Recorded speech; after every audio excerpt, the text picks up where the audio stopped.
আসসালামু আলাইকুম ভিউয়ার্স, সবাই আশা করি আজকে খুব ভালো আছেন। আজকে একটা খুব আনন্দের দিন আমাদের দেশে। আজ গত 2 সপ্তাহেরও বেশি সময় অনেক ঝামেলা বা অনেক কষ্টে কেটেছে আমাদের।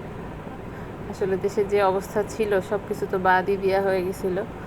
আর যত মানুষ মানুষ বলতে ছাত্রদের প্রাণ গেল, কোনো কিছুই ভালো লাগতো না, রান্না বাড়া কিছুই করতাম না।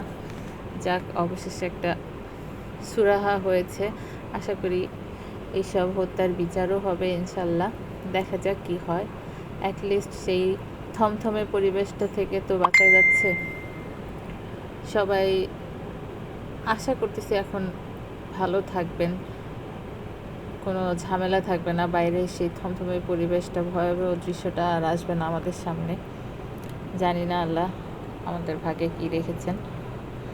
এই তো আমি আজকে ছটফট করে কি করব, একটু ভাপা বেগুন করলাম। ভাবলাম যেহেতু আজকে একটা খুশির দিনই বলা চলে, কিছু একটা করে আপনাদের দেখাই। প্রথমেই বেগুন নিয়ে নিয়েছি কেটে, তারপরে দিচ্ছি হলুদের গুঁড়া, লবণ। এই দুটো দিয়ে আমি বেগুনটাকে আগে একটু মেখে রাখবো।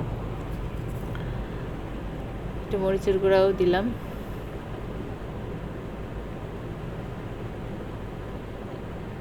এবার বেগুনটাকে ভালো করে মেখে নিতে হবে।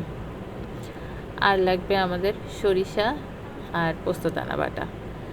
এখানে প্রথমেই হয়তো দেখেছেন অনেকগুলো পোস্তদানা আর সরিষা নেয়া। এই বেগুনগুলোর জন্য এতটা আমার লাগবে না, আরও কম লাগবে। আমি আরও কিছু পোস্তদানা বাটা আর সরিষা বাটা রেখে দিব, এজন্যই একবারে বেটে নিচ্ছি দেখে পুরোটাই দেখালাম। আর লাগবে টমেটো, কাঁচামরিচ।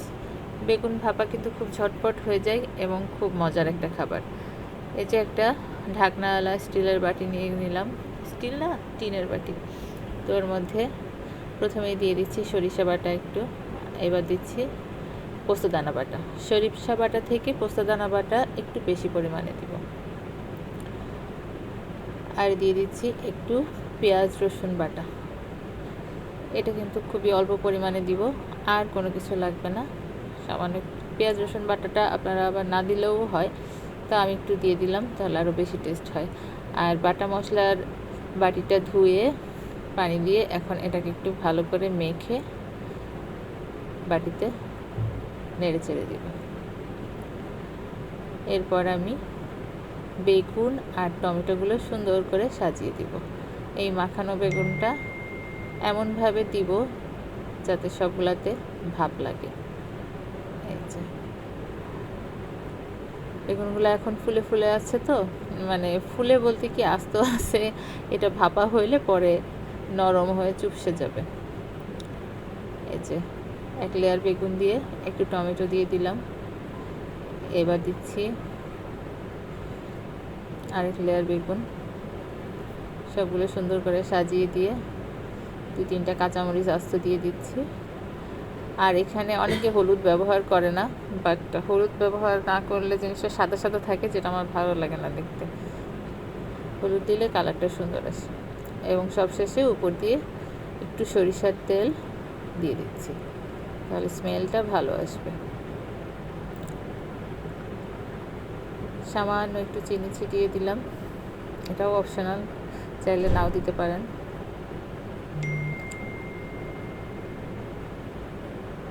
এবার ঢাকনা দিয়ে বাটিটা ঢেকে একটা কড়াইয়ে পানি দিয়ে তার মধ্যে একটা স্ট্যান্ড দিয়ে বাটিটা রেখে ঢাকা দিয়ে রাখবো চুলার উপরে।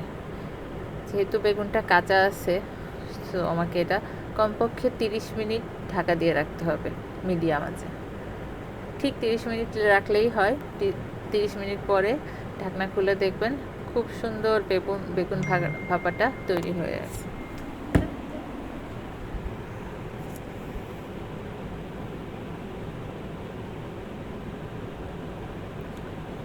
এই যে 30 মিনিট শেষ, এবার নামিয়ে নিলাম। দেখেন বেগুনগুলা ভাপে কেমন চুপসে গেছে, আর সবগুলাতে কি সুন্দর মশলাও লেগে গেছে। এটা কিন্তু খেতে ভীষণ মজা হয়, আর খুব অল্প মশলা দিয়েই হয়ে যায়, শুধু পোস্তদানা বাটা আর সরিষা বাটাটা থাকলে। এটা আপনারা রুটি পরোটা দিয়ে অথবা গরম ভাতের সাথে খেতে পারেন। খুবই মজার একটা খাবার। তো সবাই ভালো থাকবেন, সুস্থ থাকবেন। আল্লাহ হাফেজ।